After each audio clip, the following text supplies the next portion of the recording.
चलो, भगवान का लाख लाख शुक्र है मैं त्रिकुट पहाड़ पर आ गया। अब बस किसी तरह मुझे उस झील तक पहुंचना होगा। फिर आनंद जैसे ही आगे बढ़ता है, उसके सामने एक बेहद खूबसूरत लड़की आकर खड़ी हो जाती है। तुम कौन हो? यहाँ त्रिकुट पहाड़ पर क्या कर रही हो? मेरा नाम दिव्यांशा है। मैं इस पहाड़ पर अपने पिताजी संत महर्षि के साथ रहती हूँ। तुम पहले व्यक्ति हो जो यहाँ तक आए हो, इसलिए मैं तुम पर मोहित हो गई हूँ और तुमसे विवाह करना चाहती हूँ। अगर तुम मुझे स्वीकार कर लोगे तो तुम यहीं के वासी बन जाओगे और हम खुशी खुशी जीवन बिता सकते हैं। नहीं, मैं यहाँ झील को अपने गांव तक ले जाने के लिए आया हूँ। मेरे गांव वाले प्यास से तड़प रहे हैं और मुझे किसी भी कीमत पर उन्हें प्यास से आजाद कराना है। देखो, तुम मुझे ठुकरा रही हो। मैं इतनी खूबसूरत हूँ, तुम्हें यहाँ कोई और नहीं मिलेगी। आज तक मेरे लिए कितने लड़कों की लाइन लगी थी, लेकिन मैंने किसी को भी नहीं अपनाया। आज तुम पहले व्यक्ति हो जिसे मैं दिल से अपनाना चाहती हूँ। मुझे माफ कर दो, मैं तुम्हारी सुंदरता को नहीं ठुकरा रहा, लेकिन इससे ज्यादा जरूरी मेरे गांव वालों की प्यास है। मैं किसी माया में नहीं पड़ सकता, मुझे आगे जाना होगा।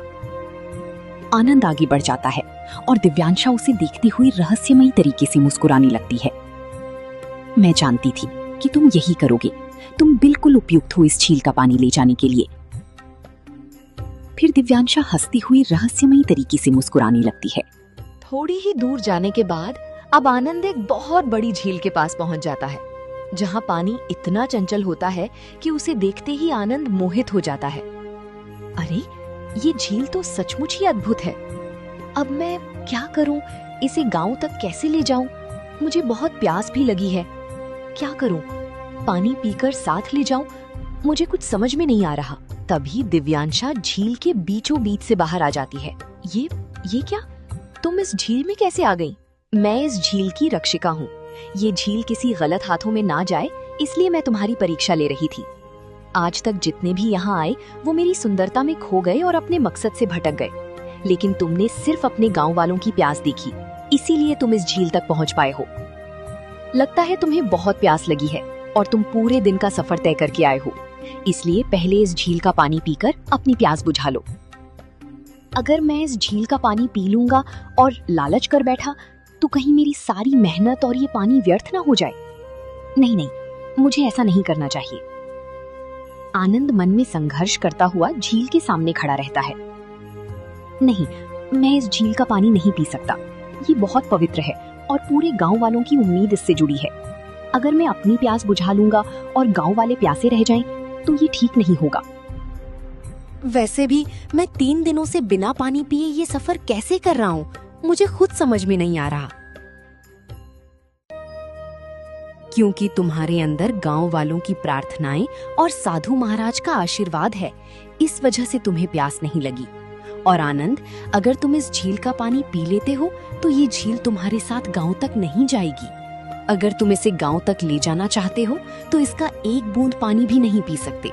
ये इस झील का नियम है। अगर तुम इसका पालन करोगी तभी इसे अपने साथ ले जा सकोगी। ठीक है, मैं झील को किसी भी कीमत पर अपने गांव ले जाना चाहता हूँ।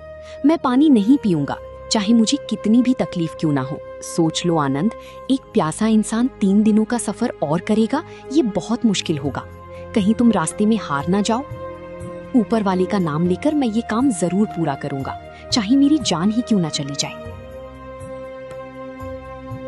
तभी अचानक तेज रोशनी फैलती है और पूरी झील का पानी धीरे धीरे एक कमंडल में समा जाता है। ये कमंडल ले जाओ और इसे अपनी गांव की तालाब में डाल देना। फिर देखना, उस तालाब का पानी कभी खत्म नहीं होगा, सालों साल भरा रहेगा। लेकिन ध्यान रखना, रास्ते में इसका पानी ना गिरे और ना ही इसका गलत इस्तेमाल हो, वरना इसकी सारी शक्तियां खत्म हो जाएंगी। ठीक है, मैं ये जिम्मेदारी पूरी ईमानदारी से निभाऊंगा। फिर आनंद कमंडल उठाता है और गांव की तरफ चल पड़ता है। थोड़ी ही दूर जाने के बाद आनंद बुरी तरह थक जाता है और जमीन पर बैठ जाता है। हे भगवान, अब मुझसे चला भी नहीं जा रहा और प्यास भी बहुत जोर की लग रही है, पर मैं इस कमंडल का पानी पी नहीं सकता। मैं क्या करूं? मुझे कुछ समझ में नहीं आ रहा। आनंद खुद को संभालता है और फिर से उठकर आगे बढ़ जाता है। जैसे तैसे चलता हुआ आनंद एक जगह पहुंचता है। तभी वहाँ एक गांव वाला आकर खड़ा हो जाता है। आनंद, जल्दी से ये कमंडल मुझे दे दो, मैं कब से तुम्हारा इंतजार कर रहा हूँ। ये तुम कैसी बातें कर रहे हो राजू? मैं ये कमंडल तुम्हें नहीं दे सकता। ये मैं बहुत मेहनत से त्रिकूट पहाड़ से लाया हूँ। इसे गांव के तालाब में डालना जरूरी है। नहीं, मैं इसे गांव वालों के सामने ले जाकर अपनी तारीफ सुनना चाहता हूँ। सब मुझे ईमानदार और बहादुर समझेंगे। अब ये कमंडल तुम्हें मुझे ही देना होगा। फिर राजू झपट्टा मारकर आनंद के हाथ से कमंडल छीन लेता है और भागने लगता है।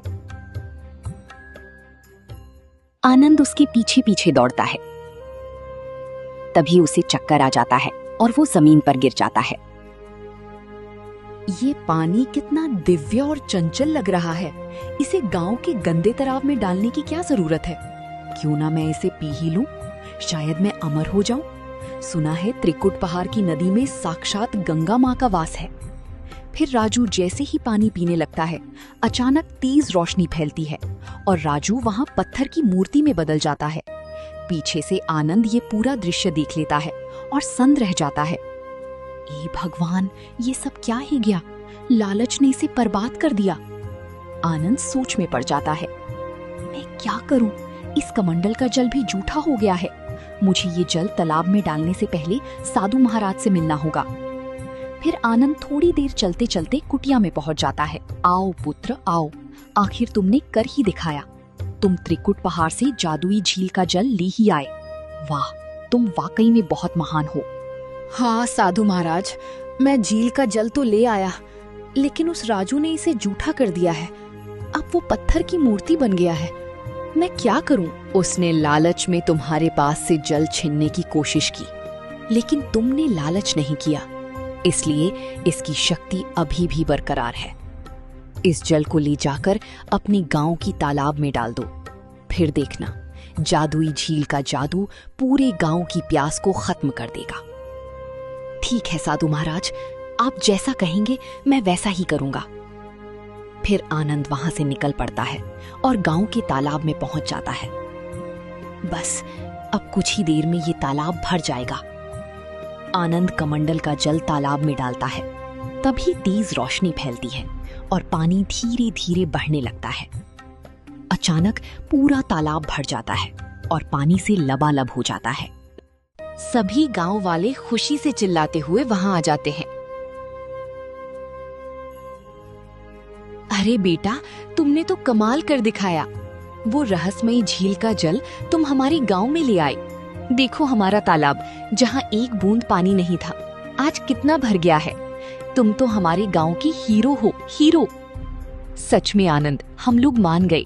हम जानते थे कि तुम मेहनती और ईमानदार हो, लेकिन आज तुम्हारी वजह से जो हमारे पूर्वज भी नहीं कर पाए, वो तुमने कर दिखाया। हमें तुम पर बहुत गर्व है। और हाँ, आज से तुम्हें हमारी गांव का सरपंच घोषित किया जाता है। अब जो भी तुम कहोगे वही इस गांव का नियम होगा और हम सब मिलकर तुम्हारा साथ देंगे। इसीलिए कहते हैं कि मन में कभी छल कपट नहीं रखना चाहिए। आज अगर ये गांव बचा है तो सिर्फ आनंद की सच्चाई और मेहनत की वजह से बचा है। सभी गांव वाले आनंद की जय जयकार करने लगते हैं।